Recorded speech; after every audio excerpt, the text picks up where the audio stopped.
All right, what's good, everybody? Welcome back to Chopping It Up with P. Scott.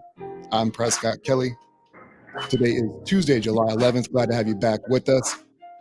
On the mic right now, I got my man Zeb Mitchell. Thank you so much for taking the time out of your day to be with us, my man. We're going to get into some sports topics and some other things along the way as well. Mr. Mitchell, thank you so much for your time. If you could you go ahead and introduce yourself, what you do for a living, and we'll get right into this. All right, no problem. Let's say my name is Zeb Mitchell. Most of my friends call me Zeb. 33 years old here in El Paso, Texas, out here in the middle of nowhere. I'm an athletic trainer here for the United States military. So I've been doing that for about 10 years.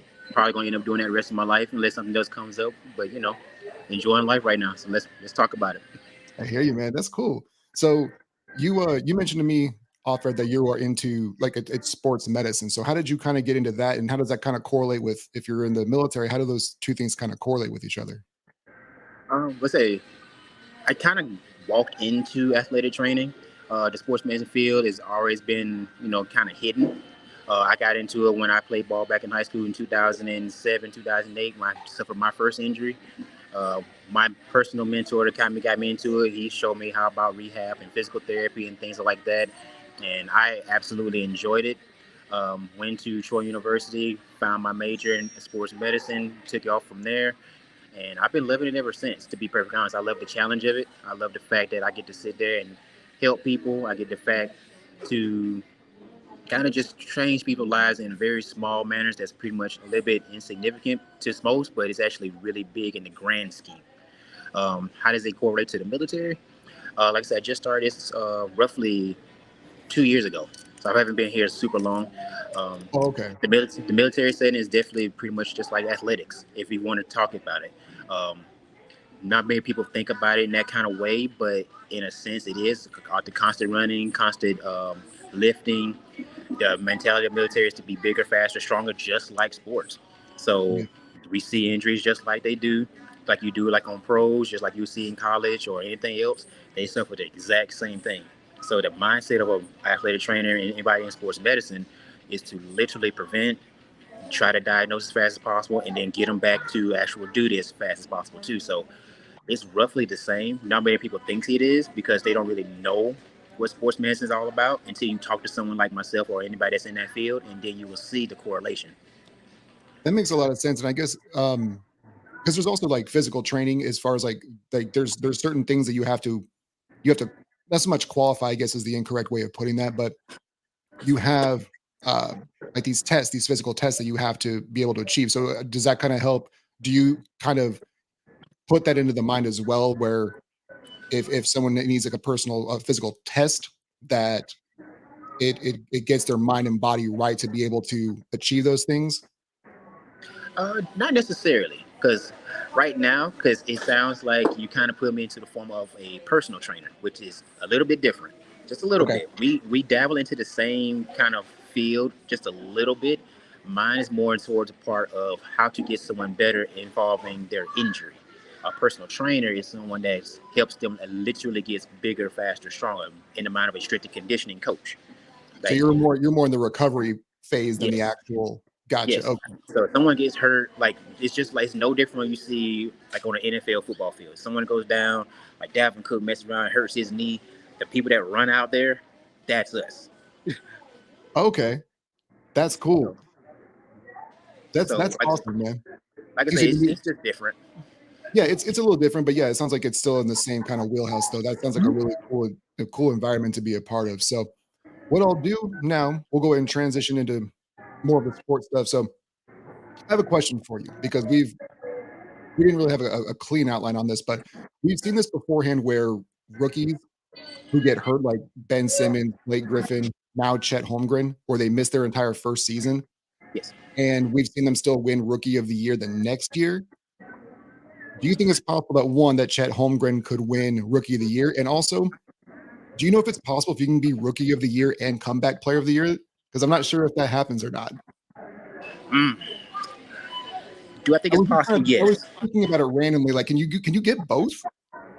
I think you can because I think they've kind of dabbled into it a little bit with football too. We had somebody kind of had like a comeback player of the year and then being like offensive player of the year. We've kind of seen that a little bit happen here or there. It's very rare, Yeah, but they have a spectacular season. Like Adrian Peterson, I think he was close. I think he's one of them. Because he tore his ACL like in 2011, 2012, somewhere around there. Then he yeah, came right back the next year and went for like 2,000 yards. So he was immediately come back, and I believe he was offensive player of the year that year too.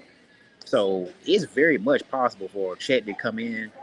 Like say he had an injury that kind of messed him up.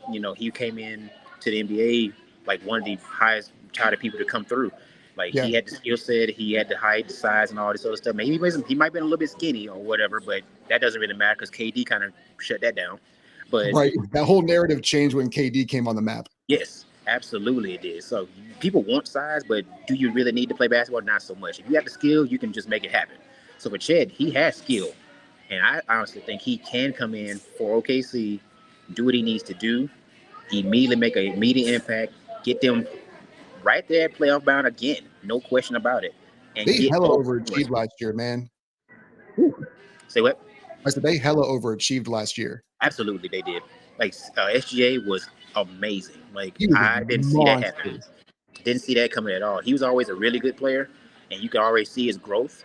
But to burst onto the scene like he just did that last year, it was like, why is he averaging this many points? Like, is obviously he took a completely big step. Like I didn't see that coming. Like I'm going to next year's fantasy. Like, hey, let me go ahead and get him because this is a steal in the second round. Right. Yeah, exactly. No, we also see that these dudes, the guys like the Chet Holmgrens now, the Victor Wembanyama's, where we don't obviously the sample size on both of these guys is really slim, just because Victor is a rookie this year and Chet missed all of last year. But the knock on them was always, well, they're thin. We got to remember these guys are like 18, sometimes 19 years old. They got to Yes. grow into their bodies as well. Like you can tell, even though Chet's still pretty slim, you can see that he beefed up some in the offseason. And like you just need time to grow into it. So like when it comes to Victor as well, do you see that? What do you kind of see that ceiling is for him? Because for me, like, if he can just get, and San Antonio to me is still going to struggle this year. He's still young, he's still really frail. That's still a really young squad. So if he doesn't win Rookie of the Year and they miss the playoffs, the narrative initially is going to be that Victor's a bust. But I think if you give him 2-3 years to grow into his body, that's going to be just a ridiculous, a menace on the hardwood. I definitely agree. I think I've gotten to a couple arguments with people about size because I'm someone that doesn't necessarily say, "Hey, you need it to play ball." Because, like, say I'm 6 foot myself and like barely 180-ish pounds, but I can play, especially in high school. I'm looking at Victor Wembanyama, who's 7'4" and with a thin frame. Yes, you want them a little bit, bulkier to kind of hang in the paint with the big dogs like Embiid, Jokic, and whatever. But do you necessarily need it in today's NBA? Probably not, because his skill set says he can dribble, he can run the transition, he can sit there, hit the outside three, he can do the perimeter, hit the J, he can do a little bit of everything. So he doesn't have to bang if he don't want to, but if he wants to be strong enough just to get the baby hook shot or the bank shot like Tim Duncan, he can do that. Because he's 7'4". Yeah, there's nobody contesting that shot, really. No, like he wants to. If he has the potential for me. Like say, I'm sure you talking to someone that pretty much wouldn't buy into the Victor hype that fast because I didn't know anything about him. He's in France, so when I heard about him 2 years ago, I was like, well, "Who's this guy?" Same thing I did with like LeBron too. I was like, I'd never heard about LeBron until my friend put me on. I was like, "Okay, this is a high school kid." Like, so, like because I was supposed to tell me. Yes, it didn't matter. But yeah, I started. Did the same thing with Luka. Like, why are we drafting him so high when we haven't seen him play over here?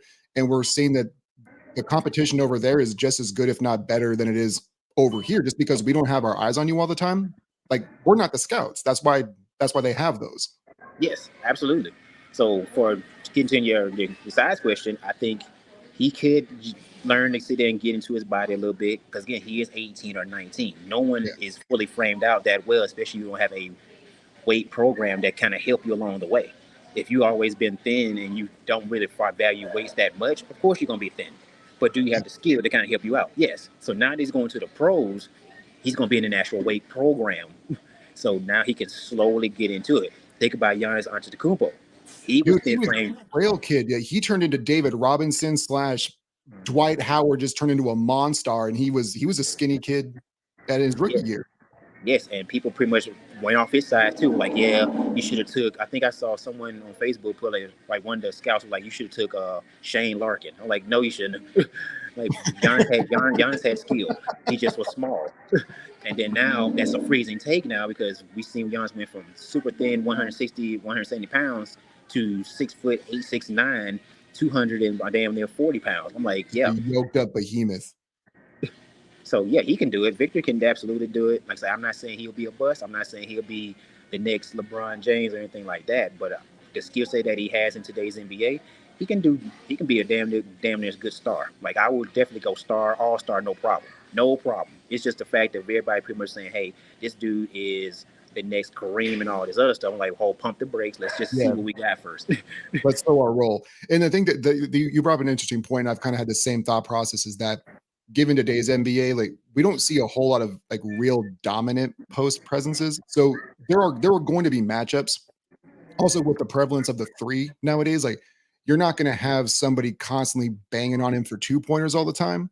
So like that argument to me doesn't make a whole lot of sense. Like I know he's going to get yammed on by these bigger dudes initially, but in the grand scheme of things, he brings more offensively than he does his deficiencies on defense. And even like the deficiency is just he doesn't have a whole lot of weight on him yet, but he's still the reach, the overall length.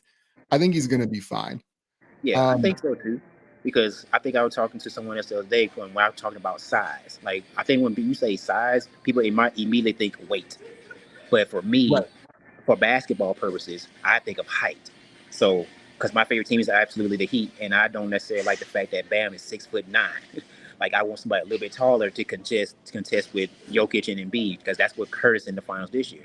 He had size as far as weight, but he didn't have size as far as height. And Jokic just sitting there getting little baby hooks and doing whatever he wanted to because he could just see over him, no problem. If we had like a quote unquote Dwight Howard that was 6'10", that would help a little bit, even though he's older, but at least another body to throw at Jokic. After that, after Bam gets injured or foul trouble, he had nobody to go and say, hey, Jokic, like go take him out or contest him. We had nobody. So it was an easy boom, boom, boom, get him out of here type series, which didn't surprise me at all. But those Zeller minutes, though. Yeah. It's so wild because, yeah, when you have a guy like Jokic, it's something where I mentioned this on an episode probably 2 months ago or so, was sometimes because Jokic is such a nightmare, like you still have to have somebody offensively that you can match up with him. But sometimes you just need a guy who's just going to eat up fouls, body him up.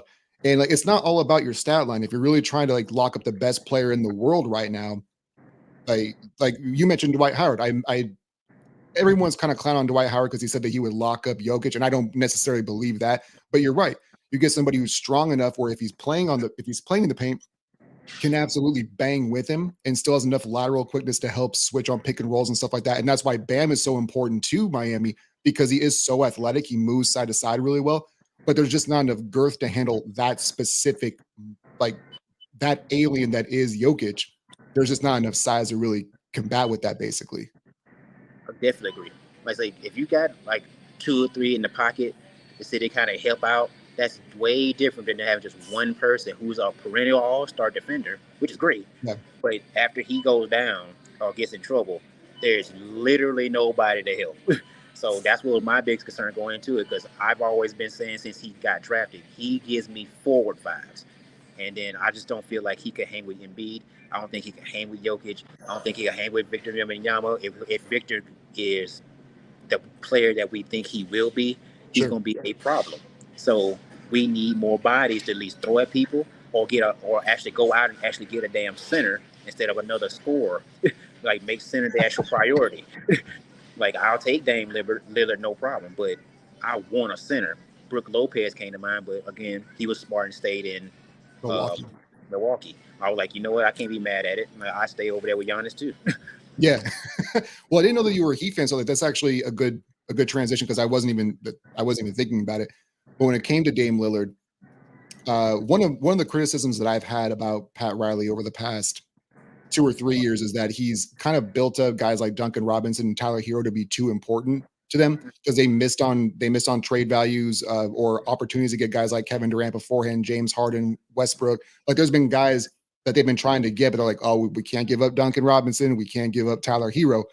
But I think that Riley right now is saying, yeah, I'm trying to get one more. I'm the Godfather for a reason, so I'm okay with shipping off Hero and or Duncan Robinson. If I have to do both, I have to do both to get what I need to get because I feel like he's kind of regretting, especially the Duncan Robinson deal. I don't think he's necessarily regretting the Tyler Hero deal, but for me, if Tyler Hero is your third best player, you can't win a championship that way. So if you do acquire Dame, if you have to give up both guys, that's fine because if Bam is your third best player, you at least have a chance.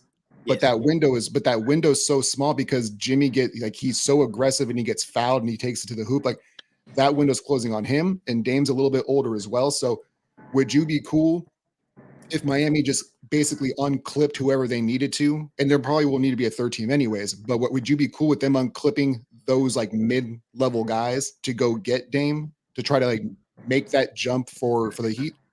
Get him out of there. If Get him out. Like this without hesitation, get him out. Because this like man you just said, said, get them out of there. get him out. Because like I say, I like Tyler Hero. I like Duncan. Like all those quote unquote undrafted players that Yeah, overachieved. It was unreal. Because when we did our own predictions, I ain't had my own Heat beating the Milwaukee Bucks. I was like, this is go over in 6. I just don't think we have enough. They messed around and got on a run, which was great. Like it's like that would make me a fake fan. That made me a realist. I'm like, I just don't see us winning right. this particular matchup because I just don't like what we have. But to get someone like Dame, yeah, Hero can go, Duncan Robinson can go. Absolutely get Kyle Lowry out of there. I've made too many posts about him. Get him out of there. And then whatever draft picks we need, or the 2 or 3 first rounders, we haven't really hit on our draft pick in years anyway. We've missed on Shabazz Napier. We've missed on Justice Winslow. Like it's a couple people. Yeah, Michael Beasley. Like we missed on a lot of people that pretty much was really high that just didn't pan out. So why not go ahead and use those picks to go and get a solidified star that gives you your next scorer that takes pressure off Jimmy, so he can be playoff Jimmy when the time right. playoff get there. Dan can sit there and coach through the regular season, get us to where we need to for our seeding, and then we can just take off from there. Because for some reason, when the playoffs start, the Heat turn into a completely different team.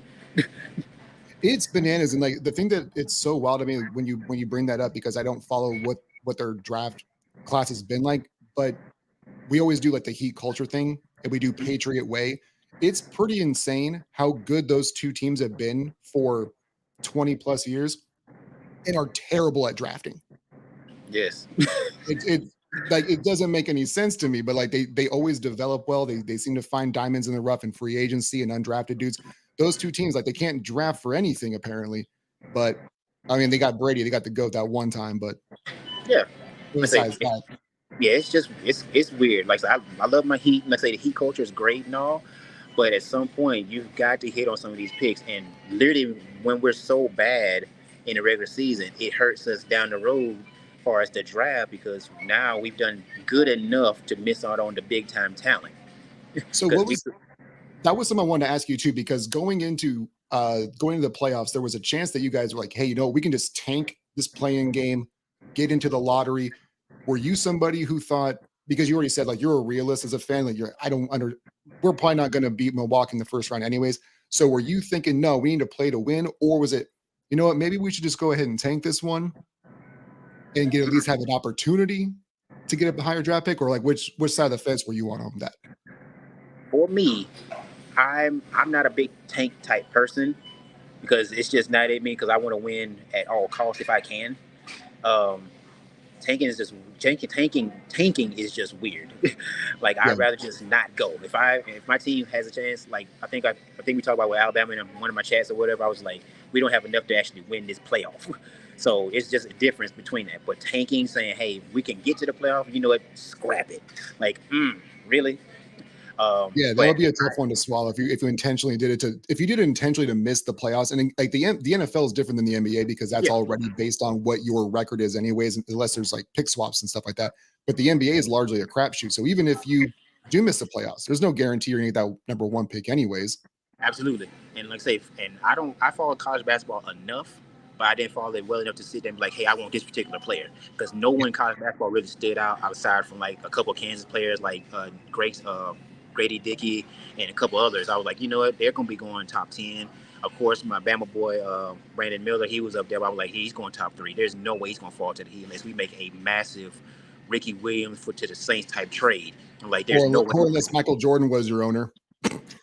Well, yeah. He's terrible. He's terrible at those drafts. I know he's getting out of town, but they have not made, besides LaMelo, I can't think of really like one actual draft pick that he's made that's really panned out.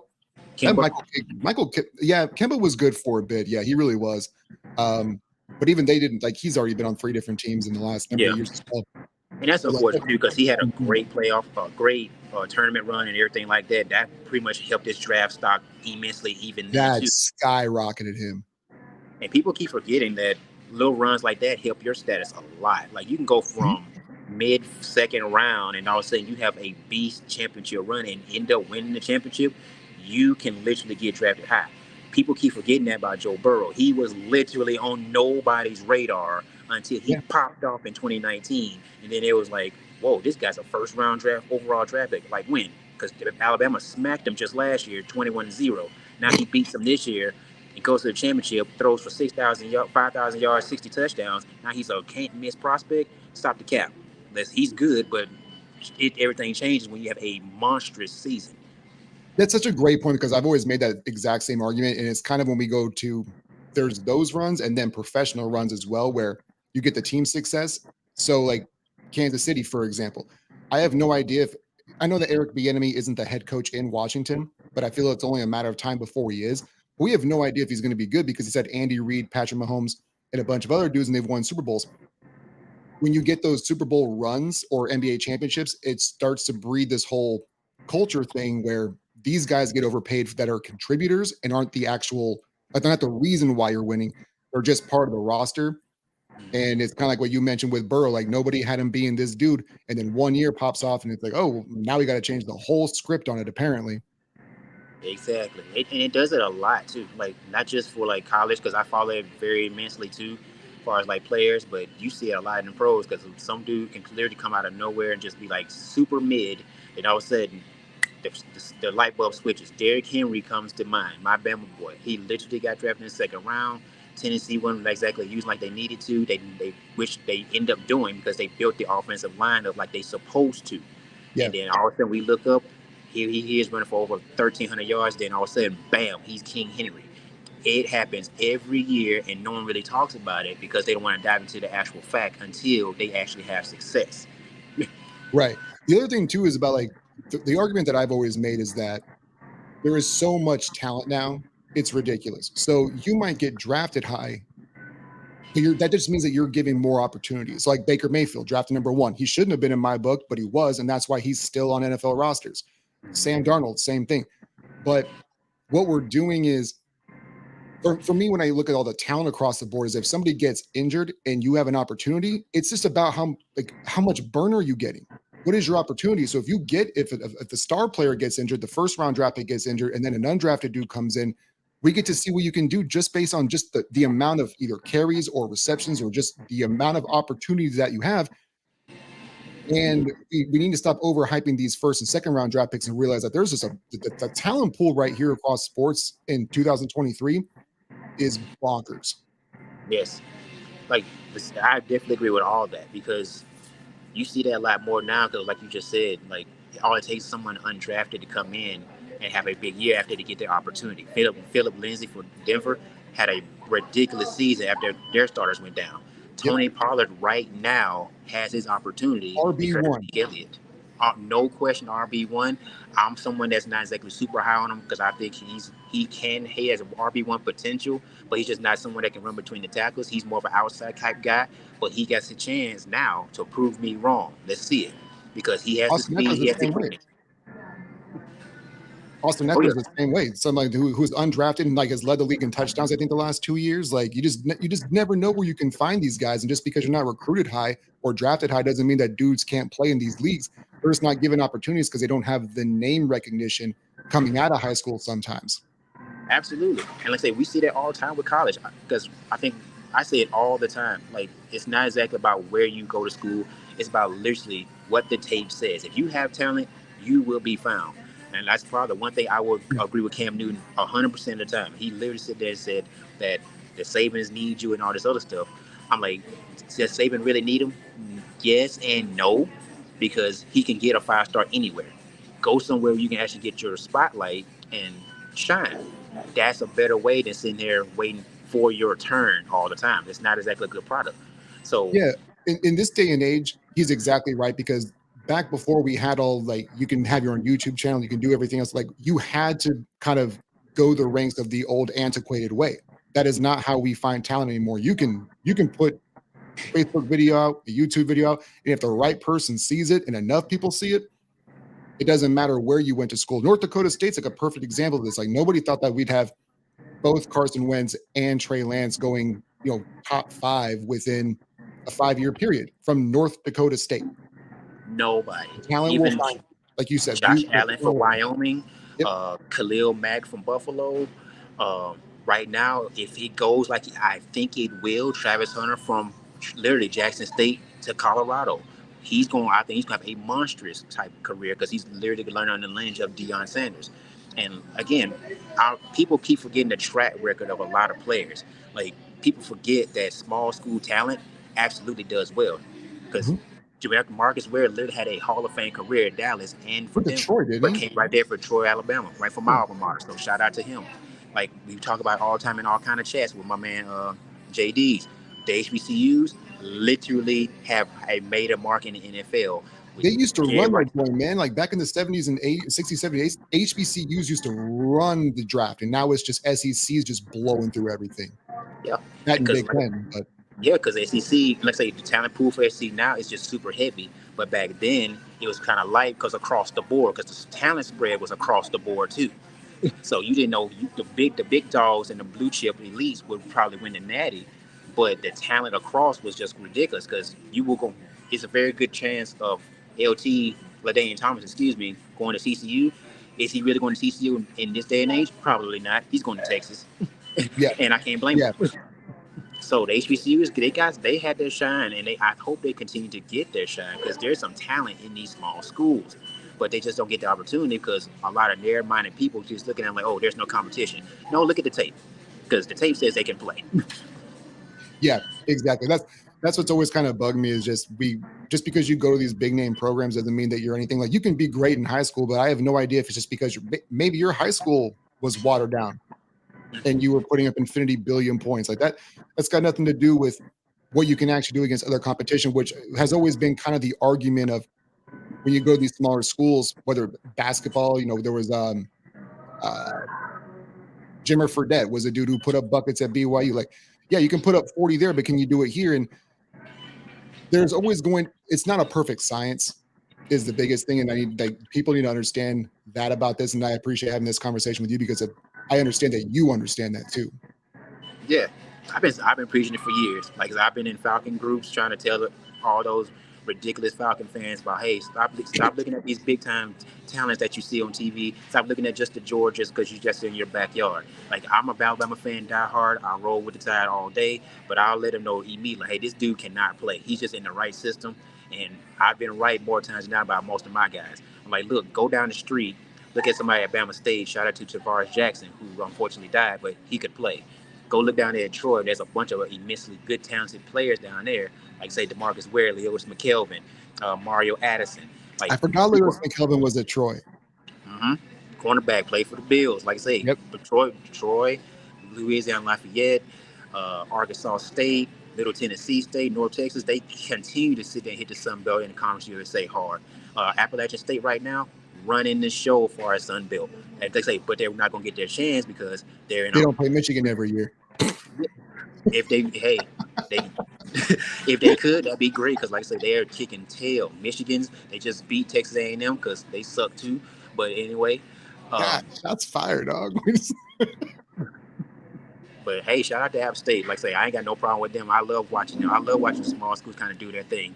So if I wish more of those people kind of get more involved so they get more shine. And I Sure. think they are because the HBCUs are actually going to some of these pro days now, and they having their own pro days too. So that's going to get them more exposure, and I think that the HBCU numbers are going to actually go up soon.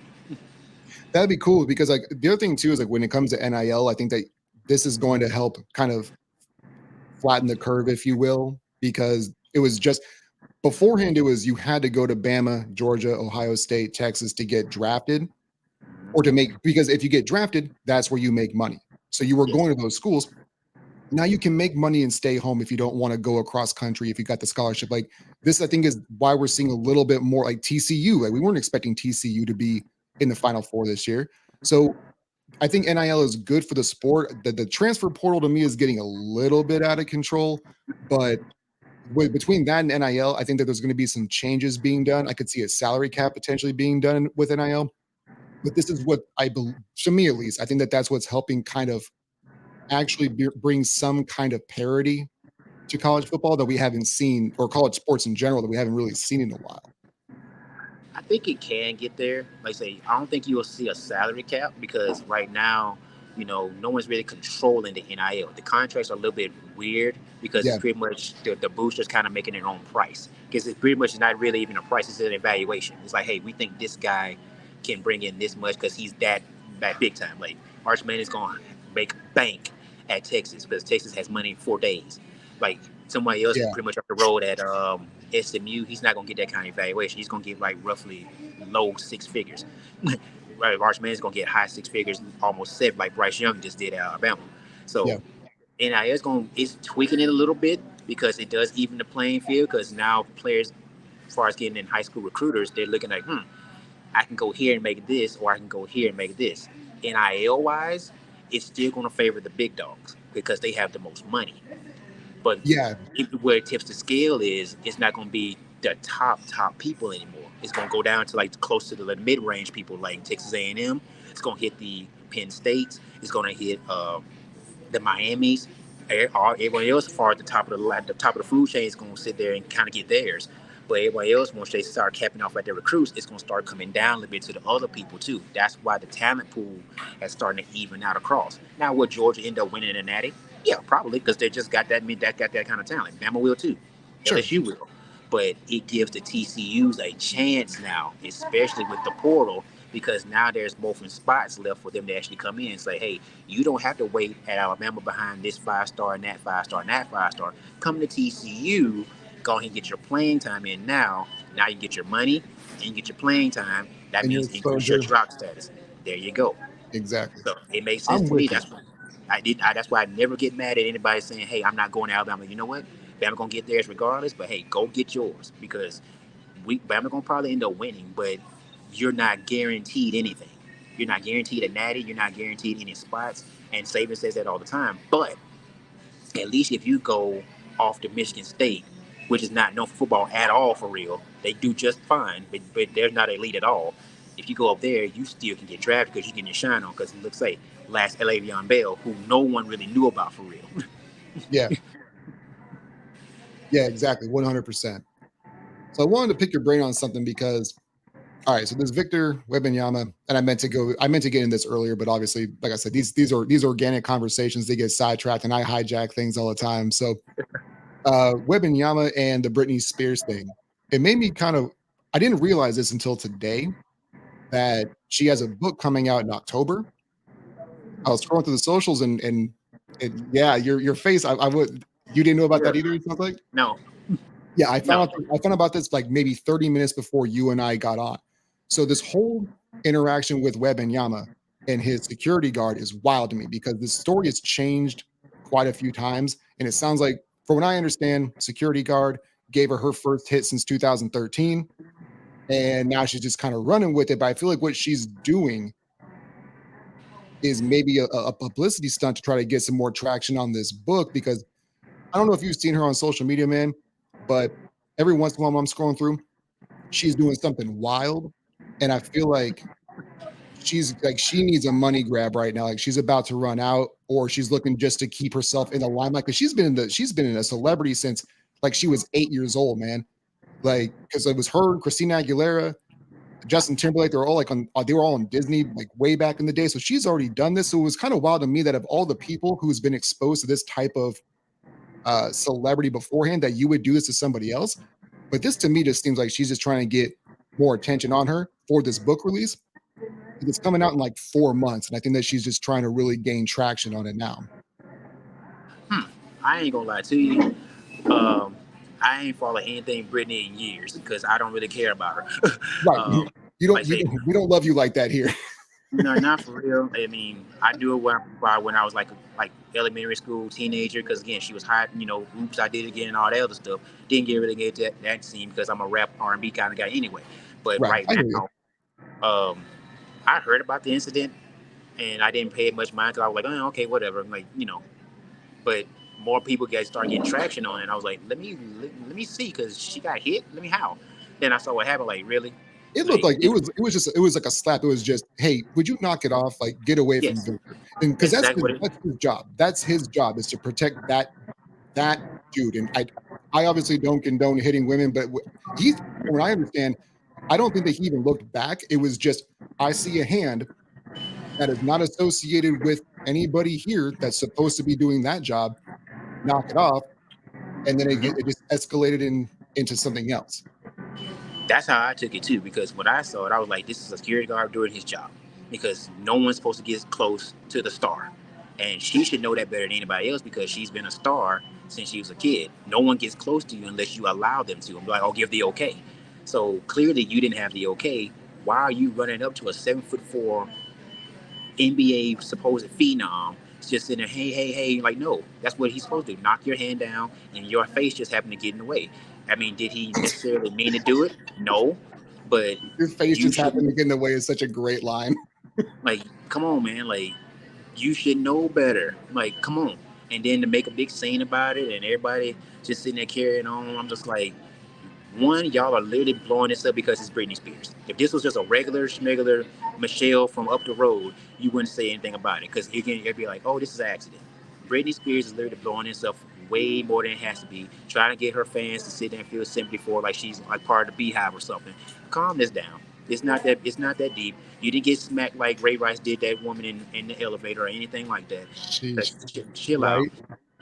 Yeah, at this point in time, like, money grabs are always something that I never like to assume that that's what the overall plot is, but all too often this is what happens. It's just either A, she's just looking for attention, or B, that money's starting to run out. Combination of the two. I'm not sure, but and she's obviously had her issues in the past as well. And like, I'm not trying to make light of that, but you and I, like we talked about, you should know better than anybody that this particular setting and like just your overall fame and your status, you don't want to.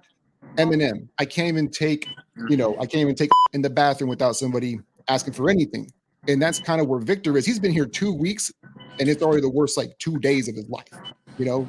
So I don't know. Yeah. I'm sure that he'll bounce back, but it was just kind of odd. Like I said, when I found that information about the book that was coming out, it made me kind of realize maybe there's more to the story than just she wanted to touch, rub elbows with a celebrity because she's already won herself. Yeah, I could definitely see that. It makes sense to me because, like I say, I didn't know she was writing or anything like that. Like I say, after this incident, her music started being played in the radio. I think I joked about it in a couple of my groups, like, why is Britney Spears songs being played all over the place, all right after this incident? Like, I'm in El Paso, Texas, where it's pretty much a whole bunch of like mariachi and everything else, Bad Bunny and whatever. Then I look on the radio again, here's Britney Spears. I'm like, even in El Paso, really? Like, We let's calm this down, man. Like, it seems like a money grab, and I'm like say I'm not saying it is, but I'm not ruling it out because, like you said earlier, people right now have hit greed to the highest order now. They look to sue and get money, no no matter how they can get it. If it's the easiest way, that's what they wanted. So as it wouldn't shock me at all. 100%. So I know we got a little bit of time left before you have to scoot out. So I was gonna are you familiar with this Bob Huggins situation? I think that's the West Virginia coach, I Mhm. believe. I don't know the complete details of it. I just know that he had he was thinking about getting let go or something like that, but I don't know the complete details on him. So it was wild. All right. So this was a couple months ago.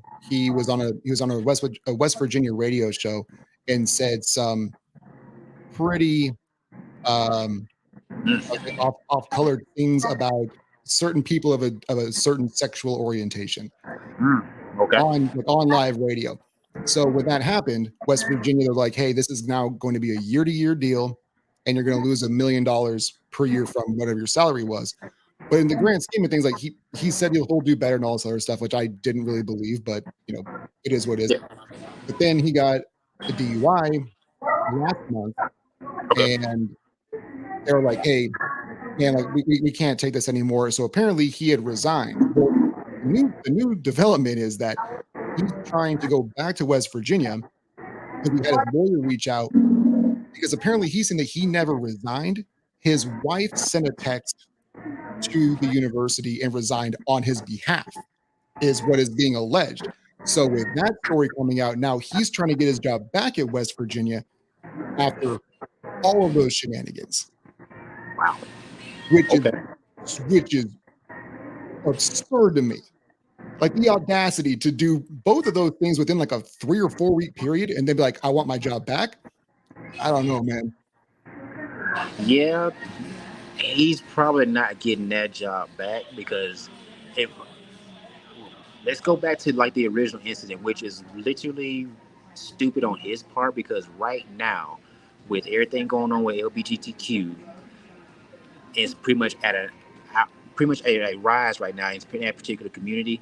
You can't say anything remotely close to offensive because you are getting canned, and he should know that better than anyone because it's all over news. Like, all you gotta do is ask the baby. Like he made one little comment, and he's been canceled faster than anything from any '80s show we probably grew up watching. It was immediate, and See, I we didn't heard. see that I wasn't aware with the baby. I wasn't aware of that. Oh yeah, he said something at a concert, and he was like, I ain't gonna get into the specifics, but it was just like, whoa, like was it terrible? I didn't think so, like that bad, but it was enough to get enough traction to where it was like, hey, get this guy off the radio, and all I see is him being on a couple of features here and there for his music, but he's not sitting there releasing his own music though. Like that, they immediately canceled his tour. They immediately took him off radio. They were like, this dude's done. So now he's getting a little bit of traction back, but it's kind of the same situation with Huggins though. Like you can't do that now. Like it's people right now are still a little bit high strung on that particular subject. It's kind of like religion. You got to Yeah, be careful what you say because you're going to offend someone. And right now, that's a trigger word.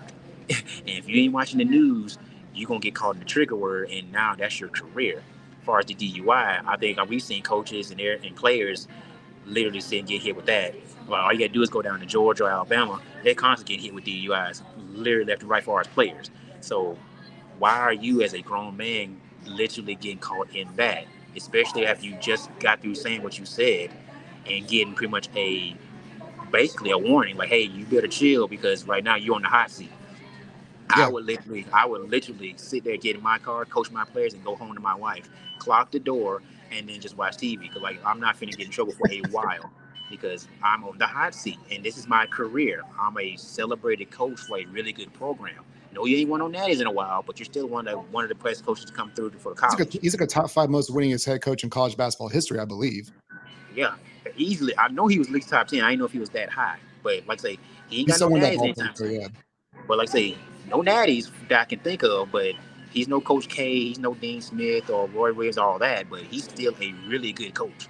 So Well, if and you're this trying is to what think we of, yeah, and go this is ahead. what we see like when it comes to those smaller programs. And I'm not saying that West Virginia is necessarily a smaller program, but I think you get what I'm saying though. It's not a blue blood like Kansas, North Carolina, Duke, like you had mentioned. So when it comes to those particular environments, college football in Alabama, like you mentioned, college basketball at a place like West Virginia, and because Bob Huggins is so regarded there, he could probably run for Senate and he'd probably win just because of like what he represents to that school.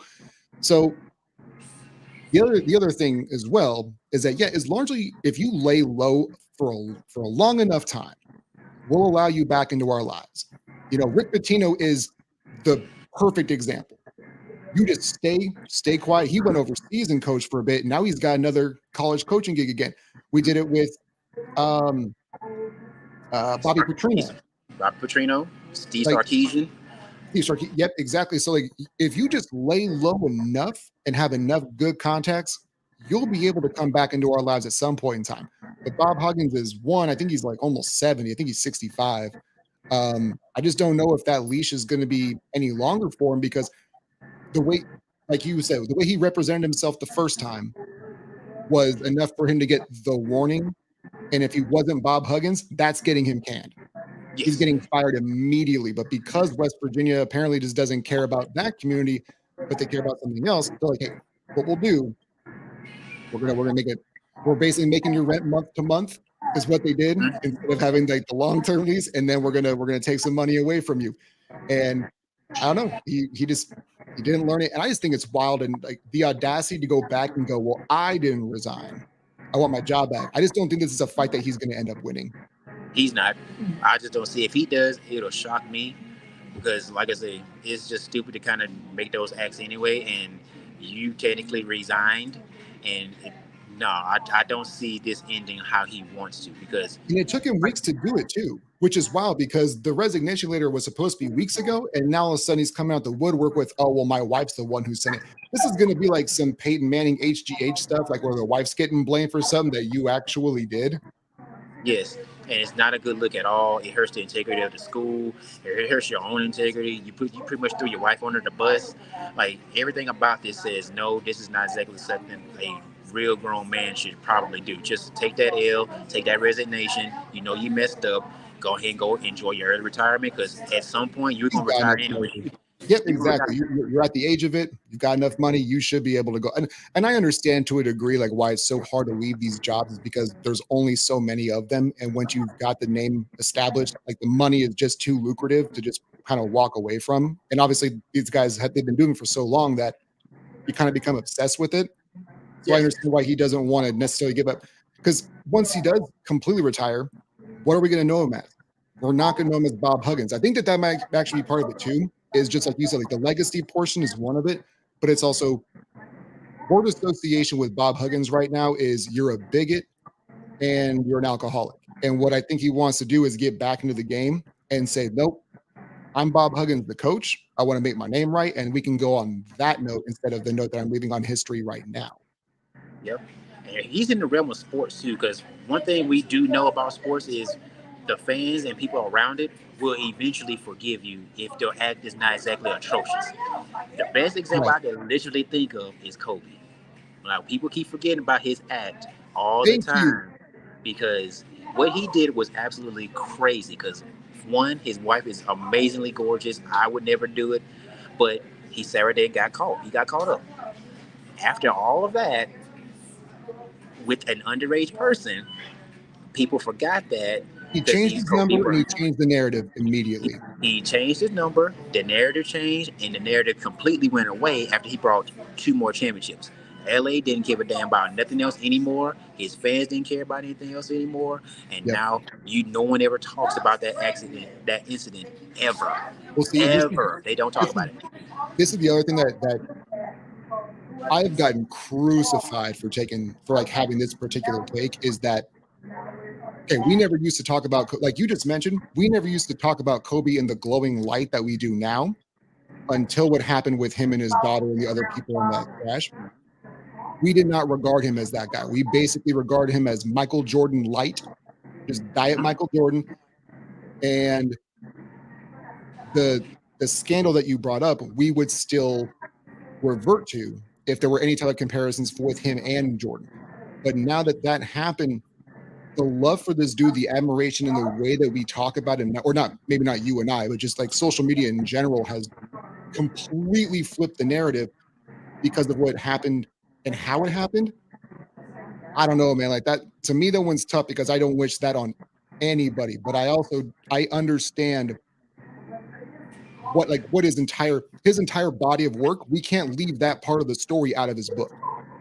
No. You know, You're not supposed to, but people still do. Because I think I've said over and over again on it's many a uncomfortable. platform. They don't want to admit that uncomfortable part because of just how horrific everything else was. They just want to leave that part out. That never even happened. We'll just sweep that under the rug. Yep. Because like I said, I keep saying it over and over again. People will give passes to people they like. If they don't like you, they will continue to keep throwing up that negative part every single time. It doesn't matter because we, like I say, even with Lawrence Taylor, one of the greatest football players of all time. How often do you hear about what he did? Very little. You hear Very about his little. Hall of Fame career. You hear about how many sacks he had. You'll hear about him breaking Joe Theismann's leg before you hear about what he did off the field. Yeah, And it's crazy. And so if you're liked and you bring championships and you win games, you will be forgiven. If you are an all-time player, be forgiven. If you are mediocre to suck, you will done. get done. Ray Rice, Josh Gordon, Justin Blackman, um, Darius Geis, you What was name it, fun? Some of those done. dudes that you named, they got more opportunities, and the reason why is because they were good. Like Ray Rice is, if Ray Rice was as good as Ray Rice was, but played a different position, he would have had more leniency. Yes, Is the way that I look at it. But like Blackman was given some opportunities, Josh Gordon was given a bunch, but it's just the other thing that's unfortunate is whatever the rules are at that point in time is what we go by. So Josh Gordon right now, if what Josh Gordon did, if he got drafted today and had the exact same issues, we're probably not even talking about it. probably not. And yeah, and the other thing too that always irritates me about these suspensions and things is like the NFL always gets it wrong.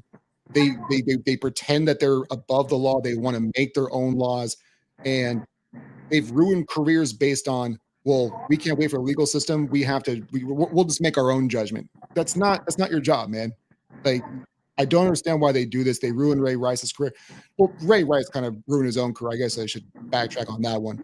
But there's other guys like the Josh Gordons, the Justin Blackmans, guys like that. Like, man, y'all tore people down way too quickly based off of narratives that don't exist now, and we're on the way of turning when those moments happen. Yeah. And because it's all about the brand. Like you got to protect premature investment.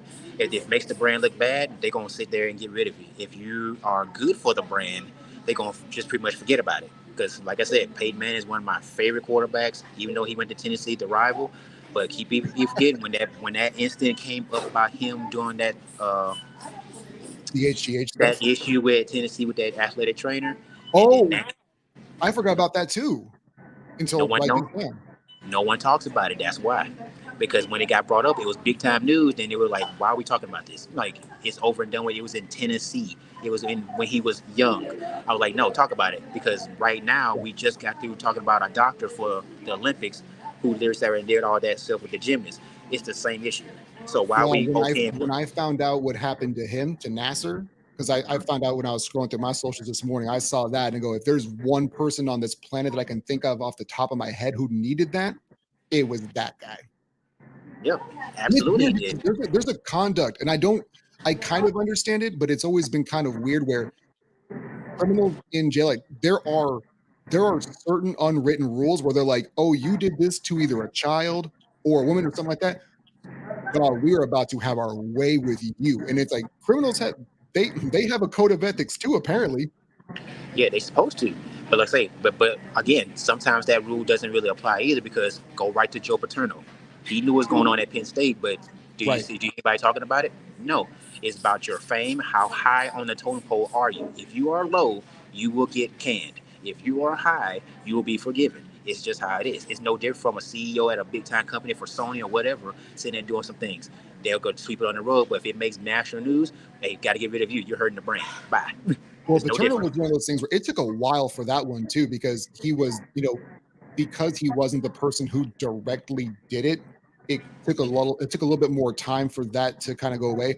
And in a way, what we see is when we start taking statues down, Mm, that's where we don't talk about it as much because you're always reminded if you go on campus and if it was there, that there are people who don't even know who Joe Paterno is that go to Penn State now, probably as far as like the class that's there now.